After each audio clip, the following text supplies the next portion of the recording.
Hello दोस्तों, तो क्या हाल है आप लोगों के। उम्मीद करता हूँ सब बढ़िया ही होगा। तो मैं अभिषेक स्वागत करता हूँ आपका अपने चैनल पे अभिषेक क्लासेज विद फन पे।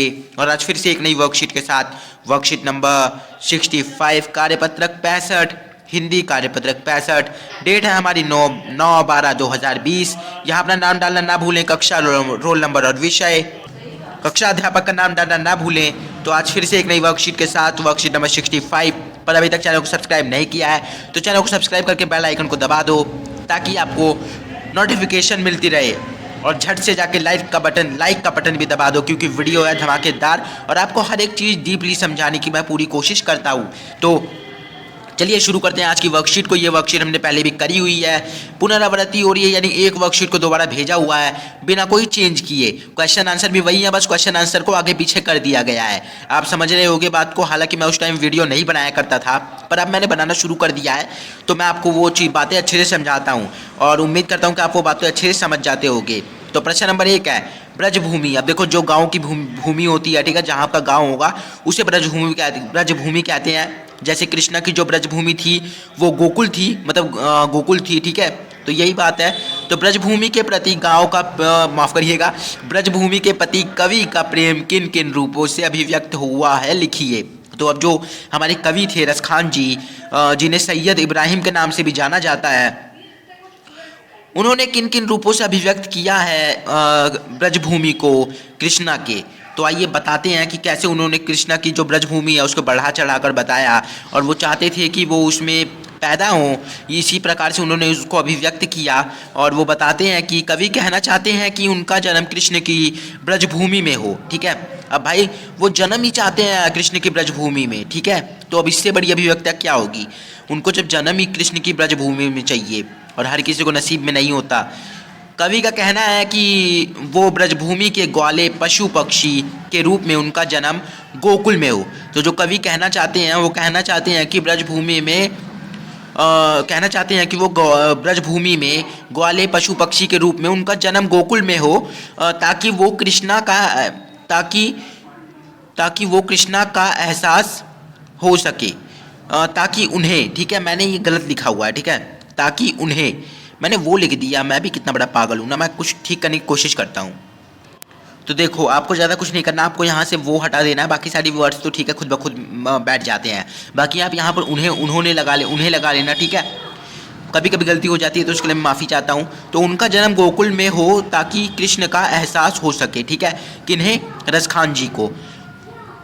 अपने इन्हीं सुंदर वाक्यों से उन्होंने ब्रजभूमि के प्रति अपना प्रेम कवि ने अभिव्यक्त किया। तो अपने इन्हीं सुंदर सुंदर वाक्यों से उन्होंने अपना प्रेम अभिव्यक्त किया। आप इसे उतार लीजिएगा। हम चलते हैं प्रश्न नंबर 2 पे। तो जो प्रश्न नंबर 2 है वो हमसे क्या कह रहा है ये देखते हैं। तो प्रश्न नंबर 2 है, प्रस्तुत सविये में रसखान जी ने ब्रजभूमि के प्रति अपना प्रेम अभिव्यक्त किया है। इस प्रकार आप अपने देश के प्रति अपने विचारों को लिखिए। तो चलिए अपने देश के प्रति अपने विचारों को लिखना शुरू करते हैं। अब देखो, जैसे कि उन्होंने अपनी मातृभूमि के बारे में कहा, तो जैसे मुझे अपनी मातृभूमि प्यारी है तो मैं अपनी मातृभूमि के बारे में लिख रहा हूँ। तो जो मेरी मातृभूमि है वो है प्रयागराज, ठीक है। प्रयागराज मेरी मातृभूमि है। यहाँ पर गंगा का बहाव होता है, जो कि भारत की सबसे पवित्र नदी है। यहाँ पर गंगा यमुना का संगम भी है।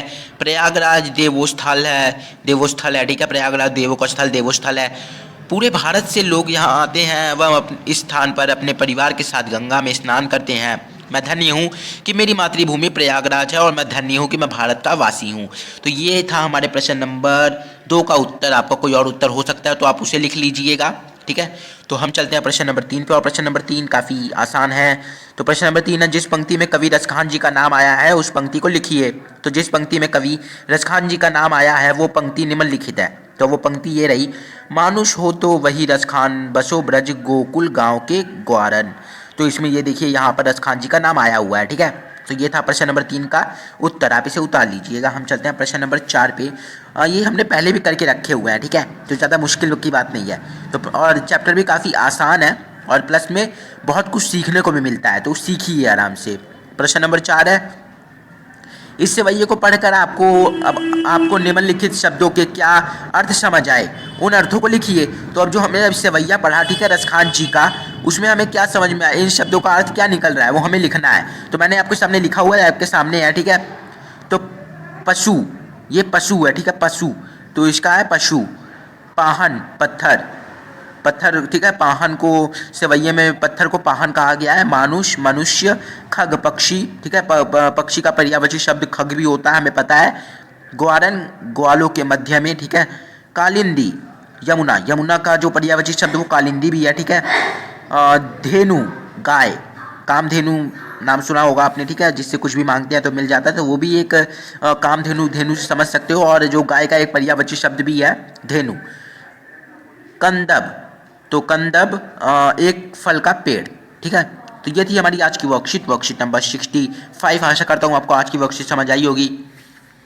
वीडियो अच्छी लगी हो तो वीडियो को लाइक कर दो, चैनल को कर दो सब्सक्राइब, बेल आइकन को दबा दो ताकि नोटिफिकेशन मिलती रहे।